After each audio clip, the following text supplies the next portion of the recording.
Assalamualaikum warahmatullahi wabarakatuh. Perkenalkan, nama saya Lailatul Fitriah dengan NIM 2421500003 dari kelas A, Program Studi Teknologi Informasi Fakultas Teknik Universitas Nurjadid. Pada kesempatan ini saya akan mempresentasikan tugas akhir mata kuliah Analisis Cyber dengan judul Analisis Keamanan Cyber pada Sistem Learning Management System atau LMS Mount Orange Model. Studi kasus yang saya gunakan adalah Mount Orange, yaitu situs demo global resmi dari model. Analisis ini saya lakukan dengan 3 pendekatan sekaligus, yaitu CIA Triad, Threat Modeling, dan pemetaan ke WAPS Top 10.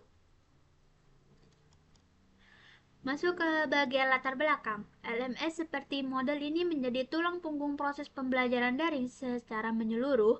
Sistem ini digunakan setiap hari untuk mendukung aktivitas belajar mengajar.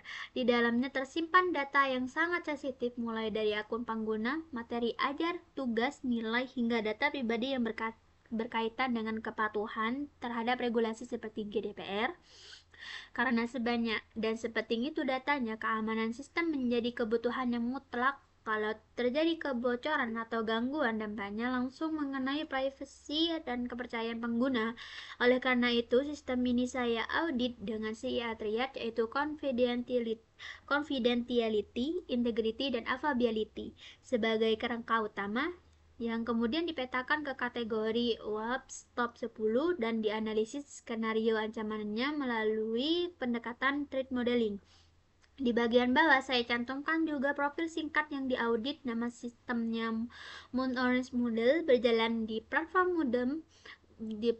model versi LMS versi 5.2, dan saya mengambil peran sebagai privacy officer yang memiliki akses ke data GDPR dan data pengguna.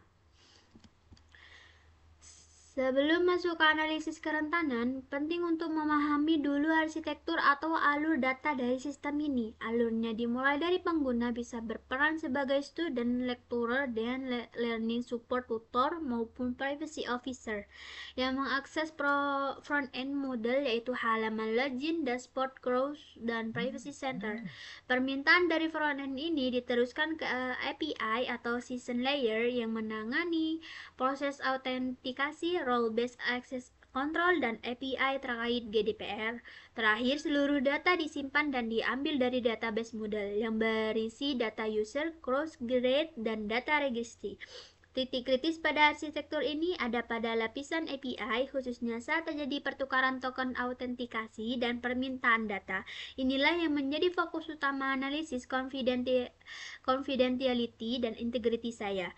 Di bagian bawah saya rangkum profil sistem secara lengkap: nama sistem, platform, jenis sistem, peran analisis sebagai privacy officer, dan fungsi utamanya yaitu mengelola pembelajaran pengguna dan privacy data. Sekarang masuk ke kerangka analisis yang saya gunakan. Pertama, confidentiality atau kerahasiaan berfungsi melindungi data dari akses yang tidak sah. Ini berkaitan dengan kategori WAPS Broken Authentication. Kedua, integrity atau integritas berfungsi menjaga keaslian dan keakuratan data. Ini berkaitan dengan kategori WAPS Ingestion atau data tampering. Ketiga, availability atau ketersediaan, memastikan sistem selalu dapat diakses. Ini berkaitan dengan kategori OAuth Security Misconfiguration. Di tabel bawah, saya petakan fungsi masing-masing aspek pada sistem. Pertama, confidentiality tercermin pada autentikasi, login, role-based access control, dan privacy and policy. Kedua, integrity tercermin pada data request, data registry, serta validasi dan sanitasi input. Ketiga, availability tercermin pada dashboard, site administrasi, dan ketahanan sistem terhadap gangguan. Setiap celah yang saya identifikasi ini selanjutnya saya analisis lebih dalam melalui threat modeling yang akan saya jabarkan sebagai skenario serangan atau proof of concept pada slide-slide berikutnya. Masuk ke analisis pertama, yaitu confidentiality. Di sebelah kiri, saya tampilkan bukti tangkapan layar halaman login dengan peran Privacy Officer. Dari hasil analisis, saya mengidentifikasi ada 3 potensi risiko pada aspek confidentiality. Pertama, brute force, percobaan login berulang untuk menebak kredensial akun. Kedua, broken access control, kegagalan pembatasan hak akses antar peran pengguna. Session hijacking, pengambil alihan sisi aktif melalui pencurian token atau cookie. Sekarang saya jabarkan skenario proof of concept untuk risiko brute force secara lebih rinci. Pertama, penyerang mengakses halaman login dengan mengarah pada akun privacy officer. Karena peran ini memiliki hak akses ke data GDPR, sehingga menjadi target yang sangat menarik. Kedua, penyerang mencoba kombinasi username dan password secara berulang menggunakan daftar kata sandi umum atau word list. Ketiga, karena sistem ini tidak memiliki pembatasan jumlah percobaan login atau rate limiting maupun CAPTCHA, sistem tetap menerima percobaan login tanpa henti. Dan terakhir, jika kombinasi kredensial berhasil ditemukan, penyerang memperoleh akses penuh sebagai privacy officer dan bisa melihat atau mengunduh data pribadi pengguna yang seharusnya dilindungi. Dari sini terlihat bahwa akar masalahnya ada pada kelemahan sistem, bukan kelalaian pengguna, karena tidak adanya mekanisme pembatas percobaan login. Lanjut ke aspek integrity, di sebelah kiri saya tampilkan tangkapan layar halaman data request yang merupakan bagian dari fitur kepatuhan GDPR di model. Potensi risiko yang saya identifikasi di sini adalah data tampering atau injection, yaitu manipulasi data melalui input pada from data request atau data regresi yang tidak tervalidasi dengan baik, sehingga memungkinkan data pengguna diubah atau dirusak tanpa sepengetahuan sistem. Berikut skenario proof of concept-nya. Pertama, penyerang membuka form data request yang digunakan untuk mengajukan permintaan data terkait GDPR. Kedua, penyerang menyisipkan karakter atau payload berbahaya, misalnya karakter SQL atau script, pada kolom input yang tidak divalidasi. Ketiga, karena tidak ada sanitasi input di sisi backend, payload tersebut diproses langsung oleh sistem, bukan diperlakukan sebagai teks biasa. Terakhir, akibatnya data pada data registrasi berpotensi berubah dari nilai aslinya atau dimanipulasi tanpa terdeteksi, baik oleh sistem maupun pengguna. Masuk ke aspek ketiga, yaitu availability. Di sebelah kiri saya tampilkan tangkapan layar dashboard pengguna dan halaman chat administrasi. Untuk potensi resikonya, saya mengidentifikasi 3 ancaman.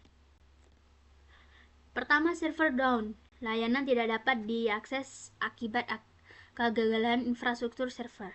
Kedua, gangguan jaringan. Konektivitas terputus sehingga proses pembelajaran terganggu. Serangan DDoS atau Distributed Denial of Service. Pembanjiran trafik palsu yang melumpuhkan ketersediaan layanan. Berikut skenario proof of concept untuk serangan DDoS. Pertama, penyerang menyiapkan sejumlah besar request otomatis, misalnya melalui script atau bot, yang ditunjukkan kepada halaman dashboard. Kedua, request tersebut dikirim secara bersamaan dan berulang dalam jumlah yang jauh melebihi kapasitas normal server. Ketiga, server kehabisan sumber daya seperti CPU, bandwidth, dan koneksi, karena harus memproses seluruh request yang masuk, termasuk yang tidak sah. Yang terakhir, akibatnya pengguna sah seperti student, lecturer, dan NEM tidak lagi bisa mengakses dashboard maupun fitur LMS lainnya karena layanan mengalami downtime. Setelah seluruh temuan diidentifikasi, saya lakukan penilaian risiko melalui matrik dampak versus kemungkinan. Dari tabel dapat dilihat bahwa brute force pada aspek confidentiality memiliki dampak tinggi dengan kemungkinan sedang hingga masuk ke level high. Manipulasi data atau data tampering atau injection pada aspek integrity memiliki dampak tinggi dan kemungkinan rendah masuk ke level medium. Broken access control pada aspek confidentiality juga masuk ke level high. Session hijacking pada aspek confidentiality juga masuk ke level high. Server down atau DDoS pada aspek availability memiliki dampak kritis dengan kemungkinan sedang sehingga masuk ke level kritikal. Temuan-temuan tadi saya visualisasikan dalam bentuk Rig matrix, di mana sumbu horizontal menunjukkan tingkat kemungkinan, yaitu rendah, sedang, dan tinggi. Dan sumbu vertikal menunjukkan besarnya dampak. Terlihat bahwa server down atau DDoS berada di posisi paling kritis dengan dampak kritis dan kemungkinan sedang. Sementara brute force, broken access control, dan session hijacking berada di zona high dengan dampak tinggi dan kemungkinan sedang, dan manipulasi data berada di zona medium karena dampaknya tinggi meskipun kemungkinan terjadinya relatif rendah. Semakin ke kanan atas, posisi titik pada matriks ini semakin kritis resiko tersebut dan semakin terdesak untuk segera dimitigasi. Berdasarkan hasil penilaian risiko tadi, saya menyusun 6 rekomendasi mitigasi mencakup sisi teknis maupun kebijakan. Pertama, multifaktor authentication atau MFA menambah lapisan verifikasi login untuk menekan risiko brute force dan pembajakan akun. Kedua, role based access control membatasi hak akses secara ketat sesuai peran agar broken access control tertutup. Ketiga, audit log mencatat seluruh aktivitas sistem untuk mendeteksi dan menelusuri anomali secara cepat. Keempat, backup dan monitoring, mencadangkan data secara berkala dan pemantauan real time untuk menjaga availability sistem dari gangguan dan serangan seperti DDoS. Kelima, kebijakan dan kesadaran pengguna, security awareness policy, menyusun SOP keamanan, misal kebijakan password minimum dan rotasi akses, serta pelatihan berkala bagi pengguna, khususnya peran dengan akses sensitif seperti privacy officer, agar kontrol teknis yang dibangun juga didukung oleh kepatuhan pengguna terhadap prosedur keamanan. Keenam, encryption data, menerapkan AES-256 untuk data tersimpan dan TLS atau HTTPS untuk data yang dikirim agar tetap aman meski berhasil diakses tanpa izin. Sebagai lapisan tambahan, saya juga merekomendasikan penerapan Web Application Firewall atau WAF untuk menyaring trafik berbahaya, serta penerapan Secure SDLC atau Secure Software Development Life Cycle agar aspek keamanan sudah diperhatikan sejak tahap awal pengembangan sistem, bukan ditambal belakangan. Sampai pada bagian kesimpulan, berdasarkan hasil audit yang telah saya lakukan, sistem Mon-Orange model saat ini berada pada tingkat risiko kritikal dan memerlukan mitigasi segera. Untuk kesimpulannya, pertama, Mon-Orange model memiliki fungsi kritis dalam menyimpan data akademik dan privasi pengguna. Kedua, celah keamanan tersebar pada ketiga aspek CA-TRIAD dengan availability sebagai risiko yang paling kritis. Terakhir, kerentanan berakar pada kelemahan sistem, bukan semata kelalaian pengguna. Untuk sarannya, pertama, terapkan MFA dan RBAC secara menyeluruh pada seluruh peran pengguna. Kedua, perlu dibangun mekanisme monitoring, audit log, dan backup terjadwal. Terakhir, perlu diterapkan Secure SDLC agar keamanan menjadi bagian dari siklus pengembangan sistem, bukan tambahan akhir. Analisis tugas ini saya susun dengan merujuk pada beberapa sumber, yaitu dokumentasi resmi model, standar internasional ISO atau IEC 27001-2022 tentang manajemen keamanan informasi, NIST Cyber Security Framework, serta buku Cryptography and Network Security, Friendship and Practice, karya William Sterling.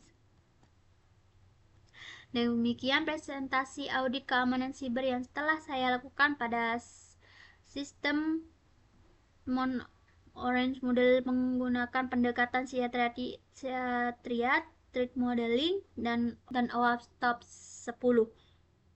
Mohon maaf bila ada kesalahan dari awal sampai akhir. Terima kasih atas perhatiannya. Wassalamualaikum warahmatullahi wabarakatuh.